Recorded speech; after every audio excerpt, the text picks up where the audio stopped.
Last கிளாஸ்ல என்ன பார்த்தோம் அப்படின்னா வந்து அப்டிராக்ட் நவுன், கன்கிரீட் நவுன் பார்த்தோம். அப்டிராக்ட் நவுன்னா என்ன?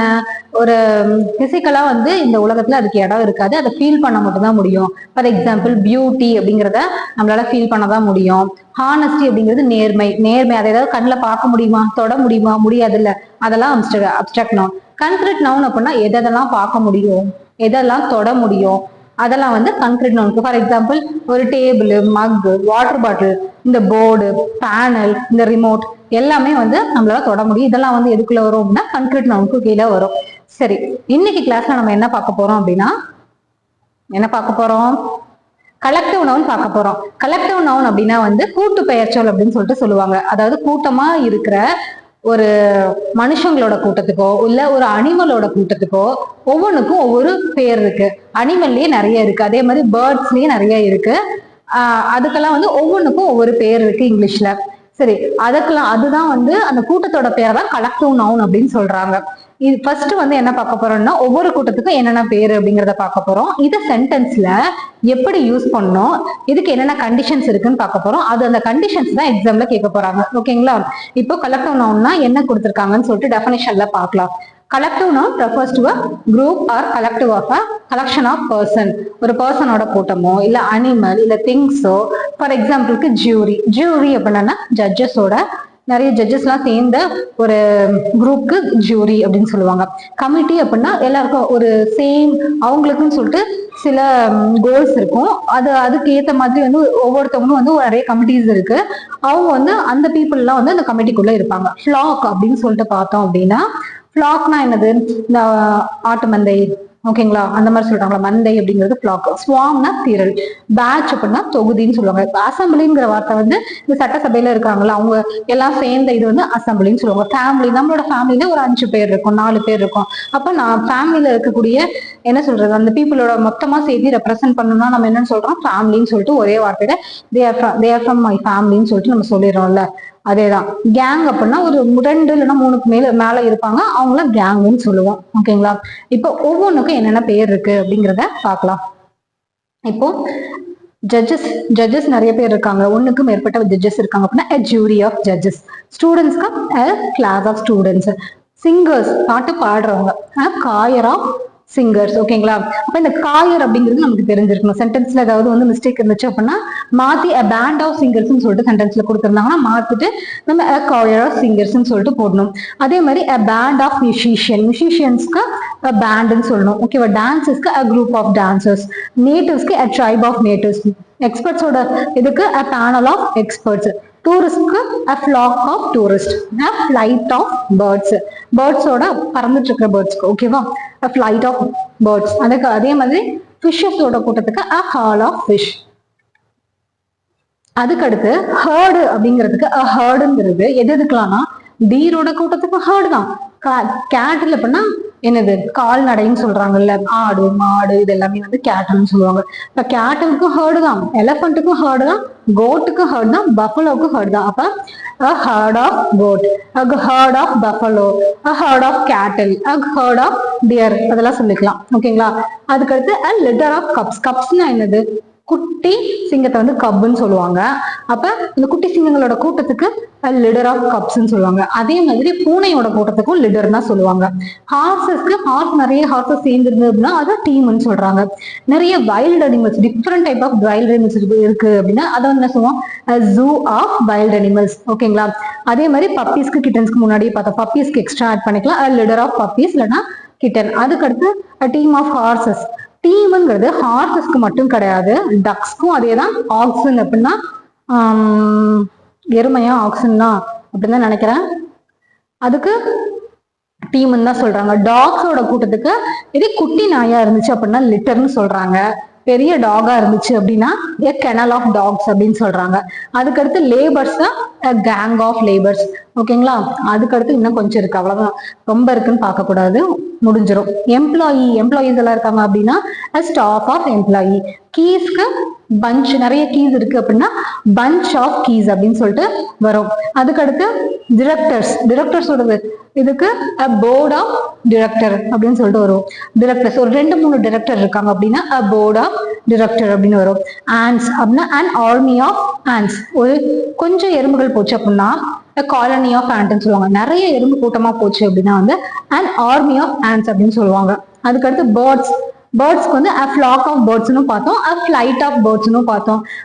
பேர்ட்ஸ் வந்து கூட்டமா ஒரு இடத்துல இருக்கு அப்படின்னா flock of birdsனு சொல்லுவோம். இதே மொத்தமா சேர்ந்து ஒன்னா பறந்துட்டு இருக்கு அப்படின்னா ஃபிளைட் ஆஃப் பேர்ட்ஸ்ன்னு சொல்லுவோம். அதே மாதிரி நமக்கு தெரியும் ஷீப்புக்கு ஆட்டு மந்தை அப்படின்னு நான் சொல்லியிருக்கல, ஃபிளாக் ஆஃப் ஷீப்பு.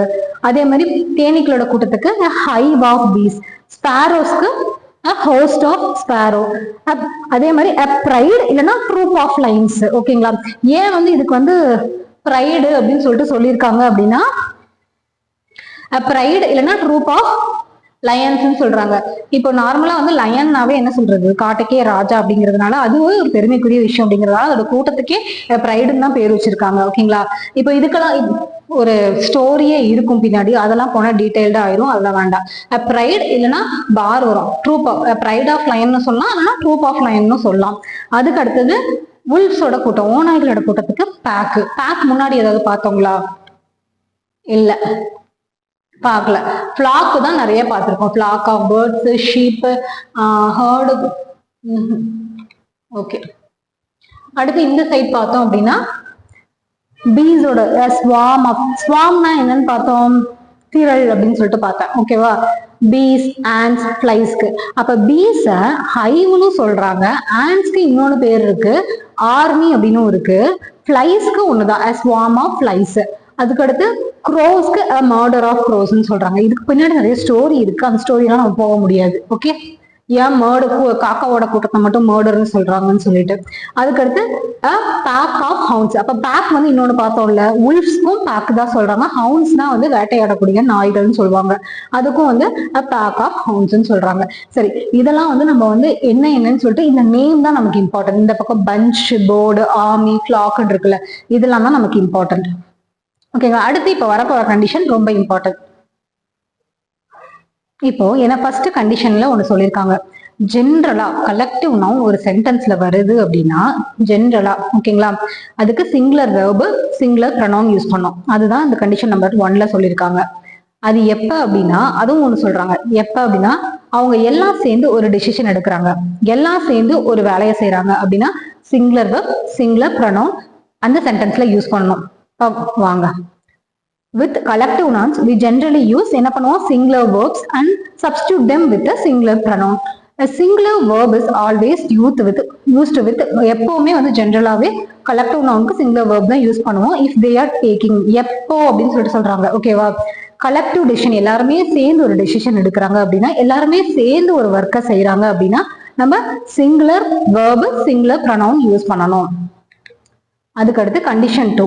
இப்போ கூட்டமா இருக்காங்க, ஆனா அவங்களுக்குள்ள டிஃப்ரெண்ட் ஒப்பீனியன் இருக்கு, ஒவ்வொருத்தருக்கும் டிஃப்ரெண்ட் டாஸ்க் செய்யறாங்க அப்படின்னு சொல்லிட்டு வரும்போது அந்த இடத்துல ப்ளூரல் நவுன் இல்ல plural pronoun, plural verb use பண்ணணும்னு சொல்றாங்க. அதுதான் கண்டிஷன் 2. இப்ப பாப்போம், when member of a group act as a individual, ஒவ்வொருத்தவங்களும் இண்டிவிஜுவலா ஆக்ட் ஆகுறாங்க, we use plural verb, plural pronoun. ஓகேங்களா? அதை தான் சொல்லியிருக்காங்க. Taking individual decision, doing different task, ஒவ்வொருத்தரும் வந்து டிஃப்ரெண்ட் டாஸ்க் செய்யறாங்க அப்படின்னா வந்து ப்ளூரல் ப்ரொனவுன் யூஸ் பண்ணணும், சென்டென்ஸ்ல ப்ளூரல் வெர்ப் யூஸ் பண்ணணும். இப்போ எக்ஸாம்பிள் பார்க்கலாம். த டீம் ஆர் ஸ்ட்ராங், அப்ப மொத்த டீமும் ஸ்ட்ராங்கா இருக்காங்கன்னு சொல்றாங்க. அப்ப கலெக்டிவா எல்லாருமே ஸ்ட்ராங்கா இருக்காங்கன்னு சொல்றாங்க. அப்ப என்ன யூஸ் பண்ணணும், singular pronoun, singular verb use பண்ணணும். இங்க ஆர் கொடுத்திருக்காங்க, மாத்திட்டு த டீம் இஸ் ஸ்ட்ராங்னு சொல்லணும். Next, the jury report the verdict to the court. இது என்ன சொல்றாங்க, ஜூரி அப்படின்னா யாரு, ஜட்ஜஸ் எல்லாம் சேர்ந்து ஒரு தீர்ப்பை கோர்ட்டுக்கு ரிப்போர்ட் பண்ணாங்க அப்படிங்கறது இந்த சென்டென்ஸ்க்கான மீனிங். ஓகேங்களா? இதுல என்ன பண்ணிருக்காங்க அப்படின்னா, இந்த ஜூரி ரிப்போர்ட் அப்படிங்கிறது என்னது, ப்ளூரல் வெர்ப். ஓகேங்களா? ஜூரி, அப்ப எல்லாருமே சேர்ந்து கலெக்டிவா ஒரு டெசிஷன் தான் எடுத்திருக்காங்க. அப்ப நம்ம என்ன பண்ணணும், ரிப்போர்ட்ஸ் தான் சொல்லணும். இந்த ஜூரி ரிப்போர்ட்ஸ். ஓகேங்களா? ரிப்போர்ட்ஸ் அப்படிங்கிறது தான் சிங்குலர், ரிப்போர்ட் அப்படிங்கிறது ப்ளூரல், அது நமக்கு தெரியணும். ஓகேங்களா? இப்போ நவுனை பொறுத்தவரையிலும் எஸ் சேர்த்துனா ப்ளூரல். ஓகேங்களா? இதே வேர்பை பொறுத்தவரையிலும் எஸ் சேர்த்துனா சிங்குலர். அப்படியே நவுனுக்கு opposite. the jury reports the verdict to the court அப்படின்னா கரெக்ட் ஆயிரும். அதேதான் கீழே நான் என்ன சொன்னா அந்த எக்ஸ்பிளனேஷன் தான், வேற ஒண்ணும் இல்லை. அதுக்கடுத்து the committee was fighting among themselves. ஓகேவா? இப்போ the committee was fighting, ஒரு கமிட்டி இருக்கு, ஒருத்தருக்குள்ள ஒருத்தர் வந்து சண்டை போட்டுக்கிறாங்கன்னு சொல்றாங்க. அப்ப என்ன, ஒவ்வொருத்தவங்களுக்கும் டிஃப்ரெண்ட் ஆஃப் ஒப்பீனியன் இருக்கு, அதனாலதான் சண்டை வருது. ஓகேங்களா? அப்ப ஒவ்வொருத்தரும் இண்டிவிஜுவலா ஆக்ட் ஆகுறாங்க. மொத்தமா சேர்ந்து ஒரு டெசிஷனையோ மொத்தமா சேர்ந்து ஒரு விஷயத்தையோ அவங்க எதிர்க்கல. ஒவ்வொருத்தருக்கும் அவங்களுக்குள்ளேயே வந்து பிரச்சனை இருக்கு. அப்படிங்கிறப்ப நம்ம என்ன பண்ணணும், ப்ளூரல் வேர்ப் தான் யூஸ் பண்ணணும். ஓகேங்களா? செகண்ட் கண்டிஷன் வந்துருது, but the committee were fighting among themselves அப்படின்னு சொல்லிட்டு போட்டா கரெக்டா இருக்கும் சென்டென்ஸ். அடுத்து இப்போ இதுக்கு நம்ம என்ன பண்ணுவோம், ஒவ்வொரு இடத்துலயும் வந்து ஒரு கமிட்டியோ டீமோ வந்து திரும்ப யூஸ் பண்ணும்போது ப்ரனவுன் யூஸ் பண்ணுவோம். அந்த ப்ரனவுன் வந்து என்ன யூஸ் பண்ணணும் அப்படின்னா இட், இட்ஸ் அப்படின்னு சொல்லிட்டு யூஸ் பண்ணணும். இட் அப்படிங்கிறது தேன்னு சொல்லி யூஸ் பண்ணியிருந்தாங்கன்னா இட் யூஸ் பண்ணணும். தேர் அப்படின்னா இட்ஸ் யூஸ் பண்ணணும். ஓகேங்களா? இட்ஸ் வந்து உங்களுடையது, அவங்களுடையது, இவர்களுடையது, அதெல்லாம் இட்ஸ். இட் அப்படிங்கன்னா இது, அது, அந்த மாதிரி சொல்றது. இப்போ பார்க்கலாம் சென்டென்ஸ்ல. இப்போ இட் எங்க யூஸ் பண்ணணும், நவுனுக்கு. இட்ஸ் அப்படிங்கிறது ஷோ பொசிஷன். பொசிஷன் அப்படின்னா வந்து உங்களுடையது, இவங்களுடையது, அவங்களுடையது அப்படின்னு சொல்லிட்டு உடையது உடையதுன்னு வரது எல்லாமே வரும். ஓகேவா? இப்போ இந்த சென்டென்ஸ்ல என்ன தப்பு இருக்குன்னு பார்க்கலாம். First, the team has declared that தேங்கிறது எது சொல்லுது, டீமை சொல்லுது. they will win the match. Team என்ன சொல்றாங்க அப்படின்னா வந்து அவங்க மேட்சை வின் பண்ணதா சொல்றாங்க. இப்போ இதுல என்ன ப்ரனவுன் வந்து தப்பா யூஸ் பண்ணிருக்காங்க. தே வராது, தேவ மாத்திட்டு இட் போட்டோம் அப்படின்னா the team has declared that it will win the match போட்டா கரெக்ட் ஆயிரும். அடுத்தது, the jury has delivered their conclusion to the court. இப்ப தேனா இட் யூஸ் பண்ணணும்னு சொன்னேன். இப்ப தேர்னா என்ன யூஸ் பண்ணும், ப்ரனவுன் இட்ஸ் யூஸ் பண்ணணும். ஓகேங்களா? the jury has delivered its conclusion to the judge ன்னு சொன்னா கரெக்ட் ஆயிரும். அதுக்கு அடுத்து, the cast will present theirன்னு சொல்லக்கூடாது, இட்ஸ் தான் சொல்லணும். ஓகேங்களா? கலெக்டிவ் நவுன் வந்துச்சு அப்படின்னா அதுக்கு ப்ரனவுன் என்ன, இட், இட்ஸ் ரெண்டு தான் வரணும், வேற எதுவும் வரக்கூடாது. தேர் வந்தா இட்ஸ், தே வந்தா இட், அவ்வளவுதான். இட்ஸ் ஃபைனல் பெர்ஃபார்மன்ஸ் அந்த சண்டே ஈவினிங், அதான் அந்த எக்ஸ்பிளனேஷன்ல கொடுத்துருக்காங்க. அவ்வளவுதான் இன்னைக்கு டாபிக், அவ்வளவுதான். கலெக்டிவ் நவுன் எல்லாருக்கும் புரிஞ்சுதுங்களா? ஈஸியா தான் இருக்கும், ஒரு டைம் பாருங்க, ஈஸியா இருக்கும்.